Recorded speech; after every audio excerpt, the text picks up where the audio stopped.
So hello buddy, you asked for it for the OXI Instruments One Mk2 to get support in Bitwig as well as Reaper, and here it is now. So OXI extended their API for DAW integration for the Mk2 and they sent me over a test device. Many thanks for that to support my work. And what is different here in the Mk2? It has the same height and depth, but it's a little bit wider, as you see, about a little bit more than 1 centimeter, I think. But for that, you get additional features. So let's first have a look at the back of the device. There are two differences. So one is that you get a little bit wider pipe connector for the breakout box, and you get an additional CV in port, so you can also send control information inside of the device. But what is more significant is that you get more buttons. So we had here 4 track buttons because it got also 4 sequencer tracks, and here you have now the full 8, which aligns nicely here with the grid. And you get also 4 more buttons. You get a perf, mod, gen, and flow button. They also got changed a little bit, so there's some slight differences. So the Y diff button is now called page, which makes maybe a little bit more sense.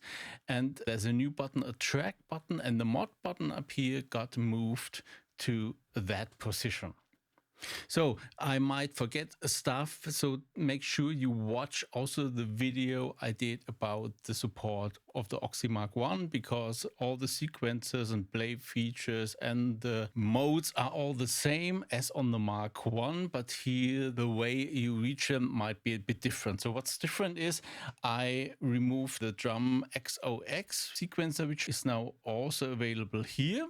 And here it's the same now on a 1. So if you toggle through them, you have the drum 8, XOX, it's now here sequencer, poly sequencer, and the raindrop sequencer. So lots of different sequencers you get here in the DrivenByMoss support. And this freed up the arranger button for a second feature. So before on that button, there was a drum XOX, but now if you press it, you get a larger view on all your clips and scenes. So the difference with DrivenByMoss to the hardware integration is that you have here not the 8 tracks, but instead you have the 8 scenes. And sadly, the colors are currently fixed of the scenes, so these do not represent the scene colors in Bitwig, but I asked them if they could also support that I could control the color, and they are thinking about that. So I left it in here in this view. So on top you have the select of the track. So I have 3 tracks here, as you see, and you can mute them, solo them, and change the record enable statement. And here you see 4 scenes. I left that in because I thought it might be handy, but you should be aware of that. You change to the second scene page, you see that scenes 9, 10, 11, and 12, and not 5, 6, 7, 8. So because the page for the scenes is here in steps of 8 now on a Mk2, while it was 4 on the old model, because we had only the 4 scene buttons. And to have all 8 in access, you simply press the button once. So you have now all the 8 scenes with the clips. Maybe we can simply add some clips here so you better see what's going on.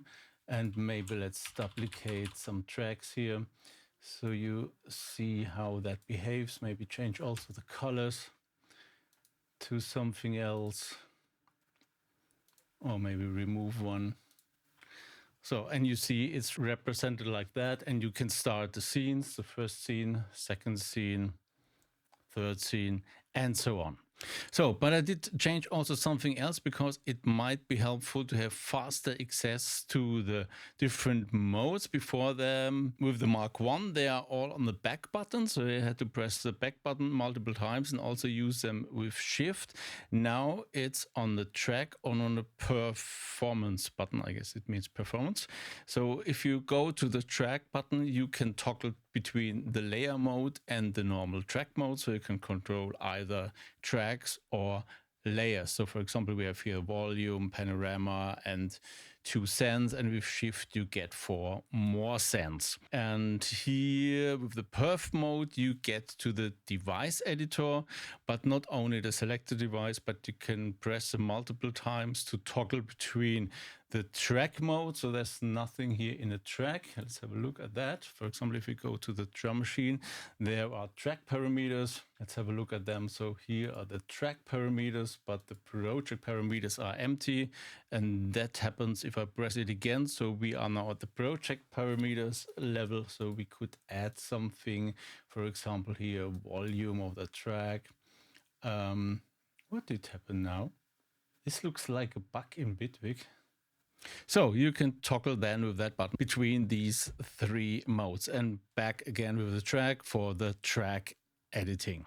YDiff is now on the page, so here you can scroll your sequences, the range pages, and the resolution. But what do the other 3 buttons do now? Mod is still mod, so you have the node editor on mod, and this leaves us with gen and flows. So gen does now node generation. This is a first for me. I never did that before.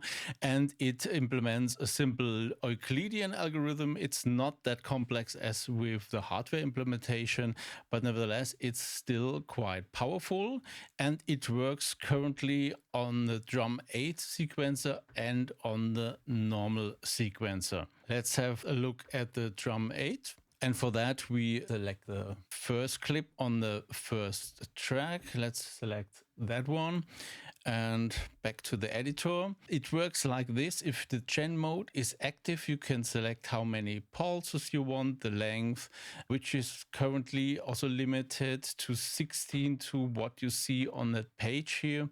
You can rotate it and you have a density, which is 100%, rotation is 0, and length is 16. And we set the pulse here to, let's say 4. We want to do 4 on the floor. And then it works like this. If this mode is active, you can just press any pad of the row for which you want to generate these pulses. So let's go here, and we have already here now a bass drum pattern 4 on the floor. Let's maybe set the pulse now to 2. And we do a snare, but we want to have it on 3 or 4. So you can rotate it by 4. And we get it in the right place. And then we could add some hi-hat, and let's say we want to have pulses with, let's go with 8 maybe, no rotation. And we have a basic pattern going. So much for the generator. So now let's look at the last button, the flow button. And there is one feature. If you select it with the shift button pressed, you get now the groove menu. So here you can set the different parameters you get in the groove menu here under the play menu in Bitwig. So it sets, or it enables groove with the first one. So you can turn on groove. And you can also set here the shuffle, the rate, and the settings for the accent. So here you can set the shuffle amount, and here you can set the shuffle rate. You need to move it a bit faster here to really make it switch. And with shift you can set the 3 accent parameters. So, but what happens if I press the flow button? If I press the flow button, it activates, as you see in Bitwig, the fill option. So the fill option is a very nice feature of Bitwig. If the fill option is active, it plays all the notes that are set to fill. So in the clip, if we add a clap, for example, we could set here the option that it's not always playing, but it could only play on fill on, which means now this note plays only when the fill mode is active, which I can now select with the button. But you can also change the configuration of that setting on the grid. So if you keep the flow button pressed, you can press the note and you will see now it's set to not fill. So it only plays when fill is not active, or you can reset it to play always. But let's go with fill. Let's create some more notes, and let's all say they should only play on fill. But if that happens, I don't want to have the snare played. So this is not fill. And maybe let's also remove the hi-hat. So when I have fill active, it plays only the claps. Let's check that out. Play. So it's off. Now let's turn it on.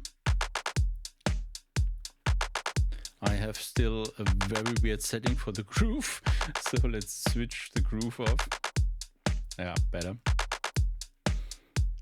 So this is a pretty powerful feature where you can design your brakes and can activate them just by pressing one button. You can also do it that shortly. It doesn't have to be the full clip.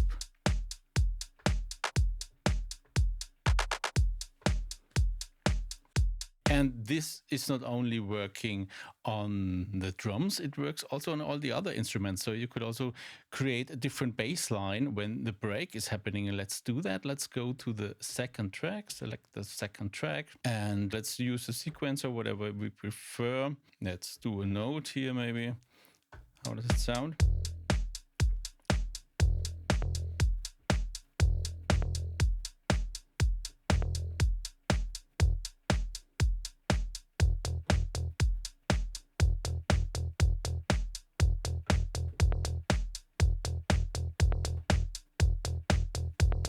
Let's do it like this, and let's say when the fill is on, you want something wilder happen.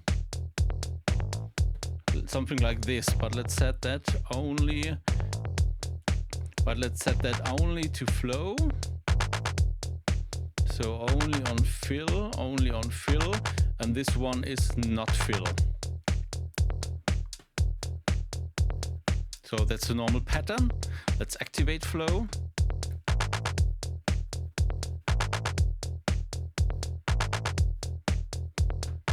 Pretty powerful stuff. And for sure you can use that also on other tracks or with other clips and can pretty easily create variations, especially in a live situation. So these are basically the changes or the additions on the Mark II. What do you think about it? Are you missing stuff? Should I change things? Tell me down in the comments. And until next time, make some funky music.